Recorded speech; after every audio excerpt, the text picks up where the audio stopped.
ওয়ালাইকুম আসসালাম ওয়া রাহমাতুল্লাহি ওয়া বারাকাতুহু। বাংলাদেশ থেকে ভাই জাহাঙ্গীর আলম প্রশ্ন করেছেন যে আমাদের বাংলাদেশে যে জুমার দিনে 3টা খুতবা দেয়, এটা কেন দেয়? রাসূল সাল্লাল্লাহু আলাইহি ওয়াসাল্লাম জামানায় কি তিনটা খুতবা দেওয়া হতো?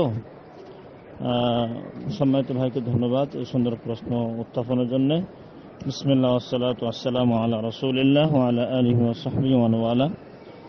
জুমার খুতবাকে কেন্দ্র করে আমাদের বাংলাদেশে বা ভারত মহাদেশে কিছু রয়েছে বিদআত, কিছু রয়েছে সুন্নাতের বরখেলাফ।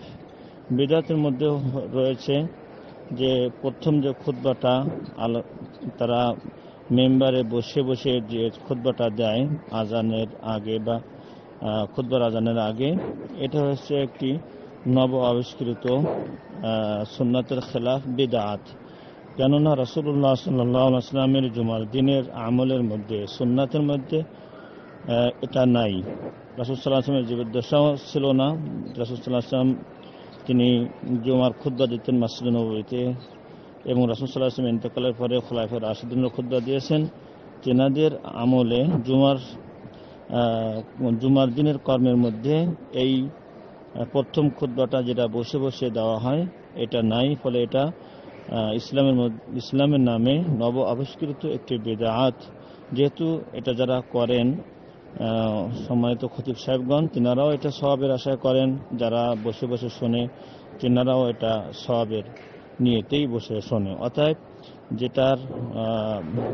যেটার প্রমাণ বা যেটার নজির রাসূল সাল্লাল্লাহু আলাইহি ওয়াসাল্লামের জীবদ্দশায় নাই ইসলাম বা ইবাদত হিসেবে, সেইটা যদি ইসলাম এবং সওয়াবের আশা করা হয় সেটাকে বলা হয় বিদআত।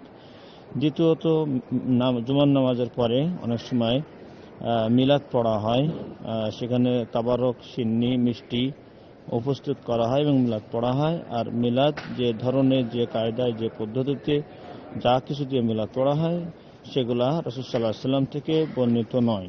এবং রাসূল সাল্লাল্লাহু আলাইহি ওয়াসাল্লাম জামানাতে এ ধরনের দরুদের কোনো মাহফিল না রাসূল সাল্লাল্লাহু আলাইহি ওয়াসাল্লাম জামানায় ছিল, না খোলাফায়ে রাশিদিন এবং সাহাবীদের জামানায় ছিল। ফলে এটাও দরুদের নামে একটি নব আবিষ্কৃত বিদআত। পক্ষান্তরে কয়েকটি সুন্নাতের খেলাফ করা হয়।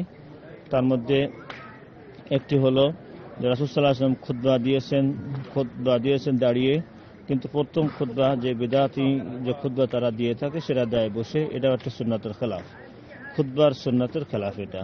দ্বিতীয় নম্বরে রাসূল সাল্লাল্লাহু আলাইহি ওয়াসাল্লাম খুতবা দিয়েছেন, তার সামনে যে ভাষাভাষী ছিল তার হচ্ছে আরবি। ফলে আরবি ভাষায় তিনি খুতবা দিয়েছেন, অর্থাৎ শ্রোতাদের ভাষায় তিনি খুতবা দিয়েছেন।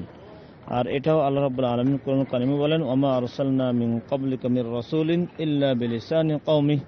আমি দুনিয়াতে যখনই কোনো নবী এবং রাসূলকে পাঠিয়েছি, যাদের কাছে পাঠিয়েছি তাদের ভাষায় সেই নবী এবং রাসূলকে পাঠিয়েছি, যাতে করে তারা একে অপরের ভাষা বোঝে এবং দ্বীন শিখতে এবং মানতে সুবিধা হয়।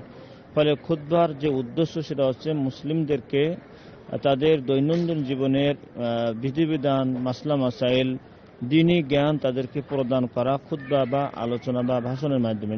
যেহেতু খুতবার অর্থ হলো আলোচনা, বক্তৃতা, ভাষণ, ফলে ভাষণ হতে হবে, আলোচনা হতে হবে শ্রোতাদের ভাষায়, যাতে করে তারা সেটা থেকে ফায়দা নিতে পারে, উপকার লাভ করতে পারে, জ্ঞান আহরণ করতে পারে।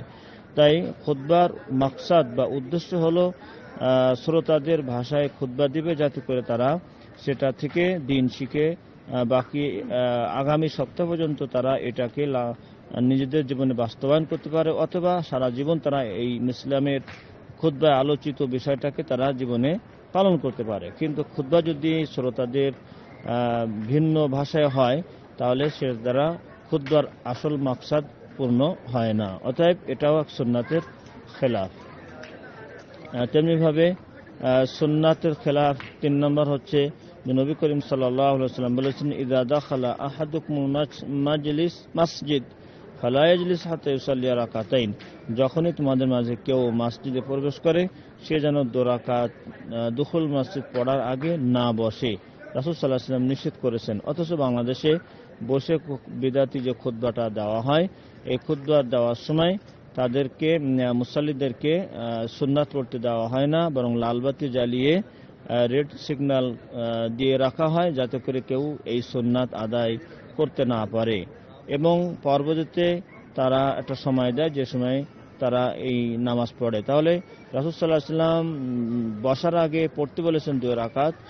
আর আমাদের দেশের প্রচলিত নিয়মে বা বিদআতি নিয়মের কারণে মুসাল্লিগণ মসজিদে ঢুকে তারা 2 রাকাত সুন্নাত পড়ে না বা পড়তে দেওয়া হয় না। ফলে এটাও সুন্নাতের খেলাফ। আল্লাহ রাব্বুল আলামিন আমাদের সকলকে রাসূল সাল্লাল্লাহু আলাইহি ওয়াসাল্লামের সহিহ সুন্নাহগুলি জীবনে বাস্তবায়নের জন্য আমাদের সকলকে সহিহ ইলম, সহিহ জ্ঞান, সহিহ হাদিস এবং সহিহ সুন্নাহ জেনে সে অনুপাতে যেন আমরা আল্লাহর ইবাদত এবং আল্লাহর নৈকট্য লাভ করতে পারি এবং বিদআত এবং খুরাফাত, শরীয়ত গর্হিত নীতিমালা, ইবাদতের নামে, ইসলামের নামে যে সমস্ত বিদআত প্রচলিত রয়েছে সমাজে, সেটা থেকে যেন আমরা বেঁচে থাকতে পারি, আমাদের সমাজ বেঁচে থাকতে পারে, মানুষের কাছে সঠিক ইলম পৌঁছতে পারে এবং সঠিক আমল করতে পারে। আল্লাহ আমাদেরকে এবং সকল মুমিন মুসলিমদেরকে তৌফিক দান করুন। আমিন। আসসালামু আলাইকুম ওয়া রাহমাতুল্লাহি ওয়া বারাকাতুহু।